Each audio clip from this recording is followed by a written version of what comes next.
Okay, we kick off the second half of the game that features everybody. Hooray! I love everybody. Yay! Okay. What's going to happen? This game is called Die Story. This game is incredibly important because this game is scored completely differently to how every other game is scored. Okay.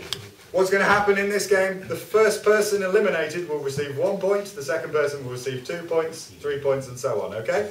A maximum of 8 points up for grabs here, so this is very exciting. The players will all want to win. However, it's up to you to stop them.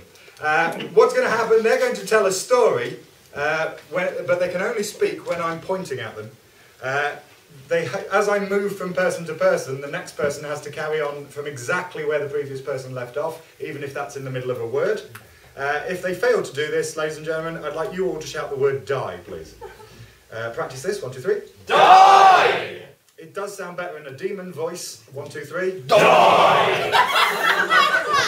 My favourite thing about that is everyone universally agrees on what a demon sounds like. So, basically, whenever they fail to carry on from exactly where the previous person left off, you will shout, die! If you feel that they have hesitated, you will shout, die! If they fail to carry on an accent that a character has had established by one player, you will shout, die! Lovely. And if you just don't like them very much, you will shout, die! No, you won't. They're here whether you like it or not.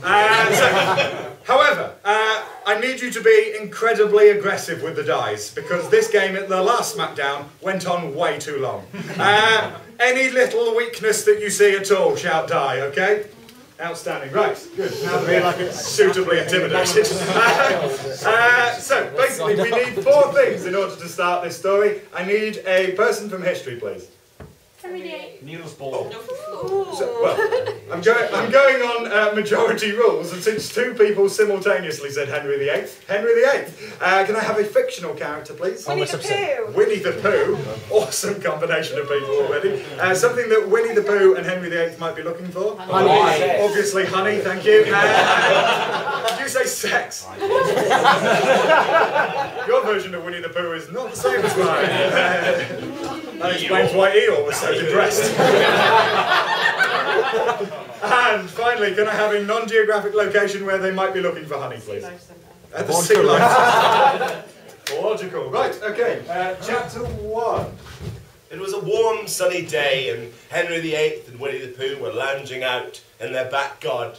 And Henry VIII turned to Winnie the Pooh and said, Winnie, we have got to go out and get some honey.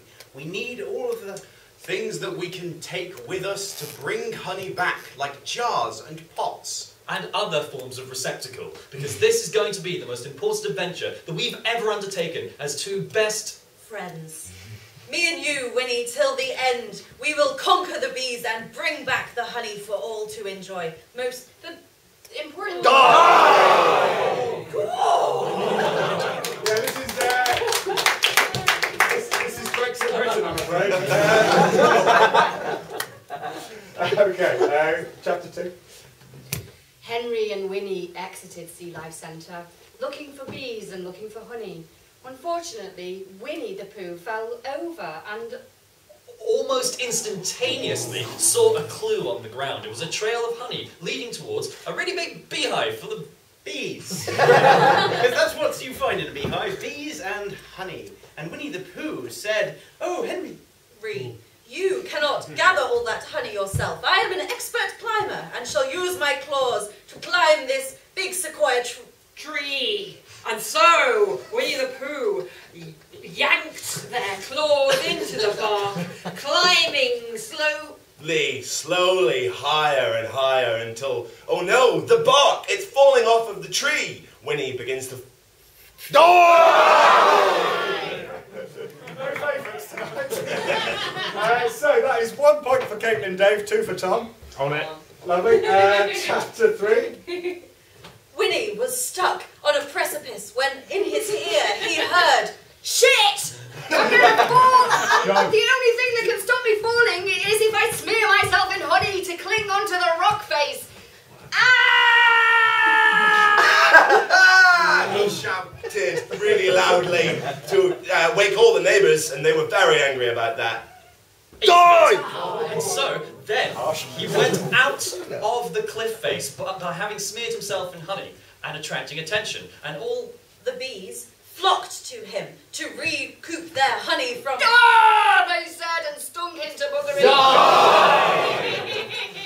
3 for Emma. Chapter 4. Henry VIII had had enough of this shit. He says, I am sick of it. Hurry up, get the honey, and get back to the pots. We haven't got all day, and I really want some toast. I have several wives right now who are sat at home complaining about... no toast and no honey to go on the toast. I need to make them First, quickly, Winnie, bring me the honey, or I will have you be... Headed, you silly bear. So off he went off of the cliff face, down with the honey all over his hairy body. and he said, I don't like being Henry VIII's skivvy. I want to be independent. At which point Henry VIII said, I wanted to be independent from the Catholic Church. I wanted to be independent so that I could express my love for you, Winnie. And suddenly they found themselves locked in an attic where they were unable to escape, but surrounding them were jars and jars of honey that we could see stacked up. Good gender balance. Okay, chapter 5. they were locked in this attic, jars of honey around them, which were a metaphor for their love, because it was sweet and it would never go off. Unfortunately, it was also sticky, like their love, and quickly they found themselves locked in an embrace, their bodies glued together with the stickiness of honey. Ew, said Winnie the Pooh. This is not what I like honey for. In fact, this is an abuse of Proper conduct and breakfast etiquette.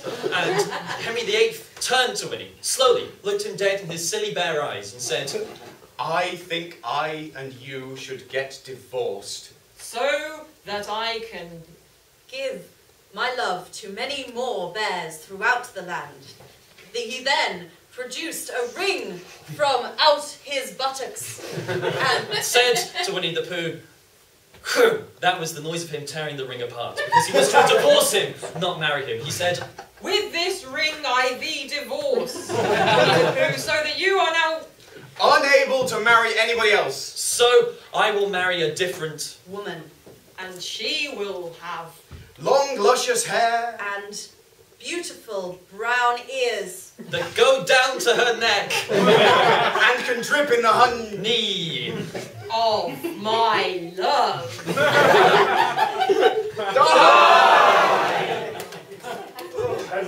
Fuck yourself. 5 points for Tessa. Henry VIII thought that this was the best day in his entire Life. He could finally marry Eeyore. Eeyore, the one bear that he wanted. Nobody knew that Eeyore was actually a bear. Here is they just killed you on a technicality. I was explaining that he was not actually a bear. 6 points for Will.